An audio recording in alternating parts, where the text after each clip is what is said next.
Hi, Kim. It's Ann Huffman. I just want to go over what I was trying to type, and a lot of times I leave out words because I think faster than I type. So, and also I'm a really good speller, but a horrible typist.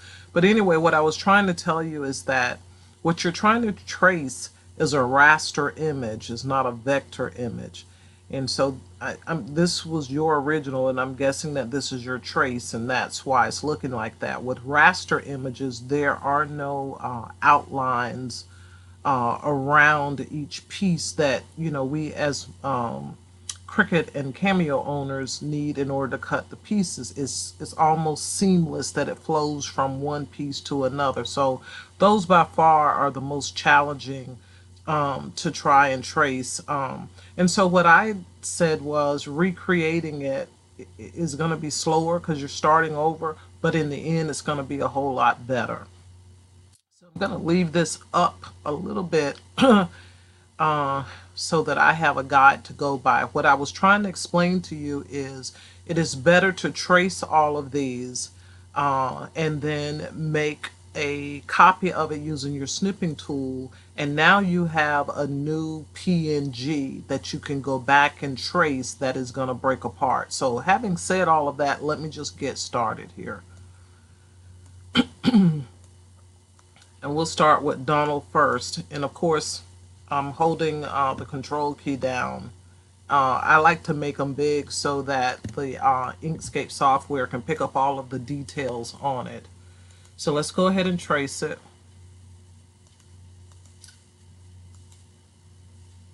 And of course, the objective is to have everything that's in color to be white. The only thing that should be black is what's black in this original. So I need to lower this threshold until Donald's uniform is white, but not lose any of the other details. And I think that's a pretty good trace at that default.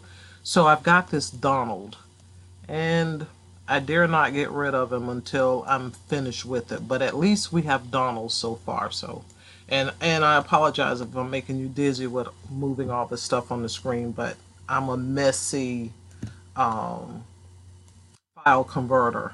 So now we have Mickey, and he's looking okay from the top, but I need to get his shorts and these socks and stuff to be white as well. So let me lower this a little more, but have to be careful that I don't lose too much detail. And I think I might be okay there. Of course, when you do yours, you are going to spend way more time than me. I'm just quickly trying to get through this to show you exactly what I meant. So we have those two. So now let's slide them out of the way because again, I need lots of room. And let's do Goofy now. Get him big. And if you decide to do it the way I'm doing it, make sure you get a higher resolution. Goofy wasn't, but these other two were. And as I began to enlarge it, it started to lose some of its quality. I do know that these are available also in black and white. And all you would have to do is Google Goofy football player coloring pages or Goofy football player coloring sheets, something like that, and you'll end up with one that is black and white. It's going to be much easier to trace. So I have I'm seeing too much white, so I know I'm losing detail. So now I'm going to have to increase this threshold to try to get a little more detail to come back in on Goofy, but still keep certain elements white. And I can see where I'm getting some fuzz going on here at 40. So 40 isn't going to work. So maybe this 36 is our magic number. Okay, it's close enough. Of course, you will spend more time getting it exactly how you want it to look. So I'm done with this at this point. And so now, seem like they were kind of like this maybe. But oh my goodness, come on, click off. Okay, I'm going to hold the shift key and the mouse wheel to just kind of zoom out a little bit, because what I'm trying to do is to make duplicates of what I've traced so that if what I want to do doesn't work out, I don't have to retrace them again. So I'm just going to highlight all three of them. Um, well, I can just right click, yeah, and say duplicate. So now I got another set of them that I hope I don't forget in the end. And I'm going to send you this file too, so you have something that you can look at. So now looking at this design, it looks like Donald is, to me, I can't see from behind, but it looks like Pluto is taller than the other two. So looks like he's bigger. So I'm just sort of free-handing it. I'm not holding the control key down so that I can make him sort of how I need him to be. And again, keep looking up here at this picture. And it looks like what they did was sort of put maybe Mickey here and go back and see where's Donald in relation to Goofy. Looks like his arm is somewhere near Goofy's shorts maybe. And I can't get him there because as you can see with the trace is transparent. So I'm going to put him like maybe here, and I think Mickey is a little bit smaller than Donald is over there. So let's increase the size of Mickey a little bit. And I could be off on it, and I'll make a duplicate of this so that when you get the file, if you want to go back and kind of recreate something, you can. But this, let me zoom in now. This is what I was saying to you that I would recreate. So now I've traced these, but I'm not done yet because what I want to do is go ahead and group these. And now that I have them grouped, this is kind of like what works for me is we know that those are traced, but that's not really what you want. You're not done yet because you want to place that Georgia Bulldog logo behind it, and I'm going to let you do that part. But here's what I was trying to explain is use your snipping tool and click on what you just traced and copy it. I just did it a couple of times. That's just the weirdness in me. And then click paste. And what we have, I'm holding the control key down to make it bigger. Now, in essence, what I've done is I've made a better copy to be able to trace. And so, wow, I'm really running out of room with what I'm doing, but I don't want to get rid of anything because I want you to be able to play around with it. Okay, but I'm going to need my room over on this side here. So now what I did was I traced what I made a copy of it. Now I'm going to trace this. And this is what's going to break apart in order for you to layer. So you see that this is an image. It is not the trace. If I click up here somewhere, that's the one that's been traced and could be used kind of like with the t-shirt, the kid's shirt with the washable crayons. So now with this one, we're going to trace it. This is that copy. Let me go back and reset it to the 45 and uncheck these. And I need to make it darker. Oh, I didn't go that dark. Probably, it's pretty dark. I probably went way too far with this. Let's see what 55 looks like. So now let me bring that over to the side. And like I said, I use a lot of space, so this is still the image and this is the trace. The problem that I don't like is what's going on around Mickey's eyes there, and I'll zoom in because those gaps should not be there. So just gonna delete that, click back on this again, and I'm going to increase this threshold, hoping that it closes that gap in his eye. And I did get one of them to close, but not the other. When I get that magic number, I'm going to be satisfied, and maybe it's going to be 65. And I'm just guessing, and that's what you will do as well. So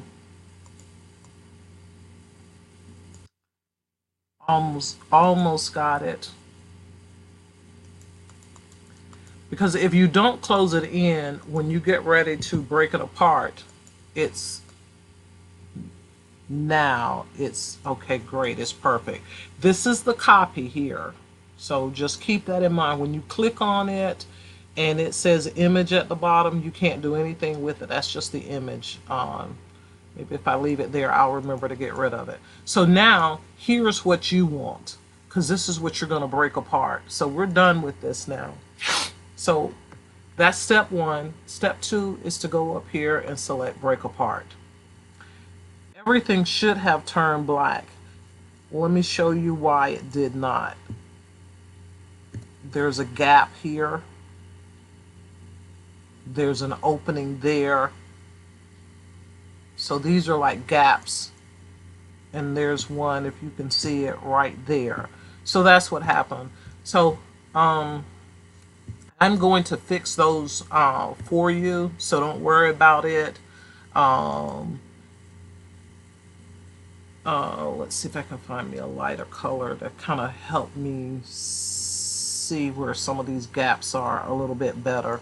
So just disregard this part of it. I'm just fixing what did not trace properly.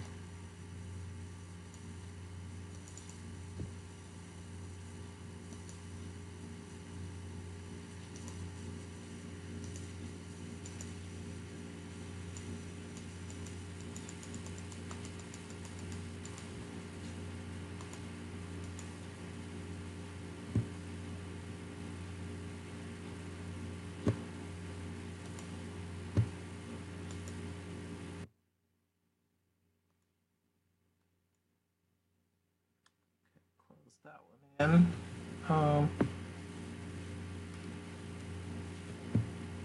Let's close this one in here.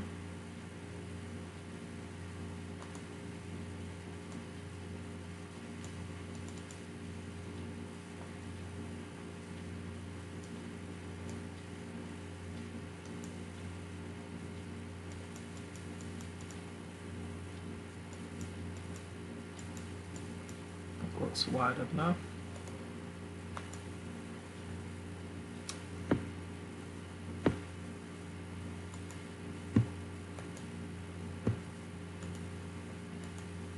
Okay, close that one in. Gee, there was one more somewhere. I think over here by the hand. Yes. Okay.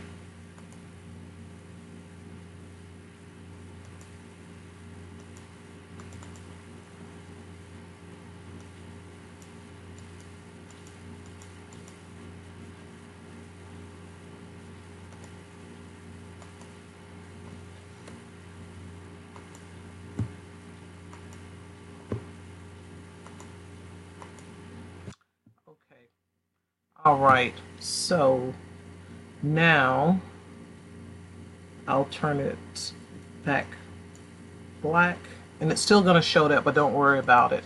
So what I'm going to do now is stop the video and finish coloring everything in, because you already know how to do all of this that I'm going to do. And besides, I do some real crazy colors anyway. It's a shoe or something that's there. So let me get in here and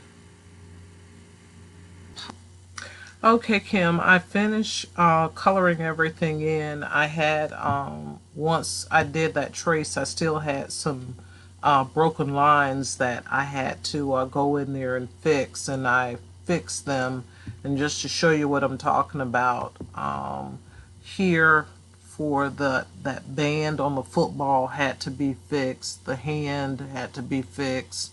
I didn't do anything to his face. I'll let you fix it, but it still was a lot of broken pieces after I did what I did. Now, if you find the black and white instead of the color that I use to trace, you probably will have better results in doing this.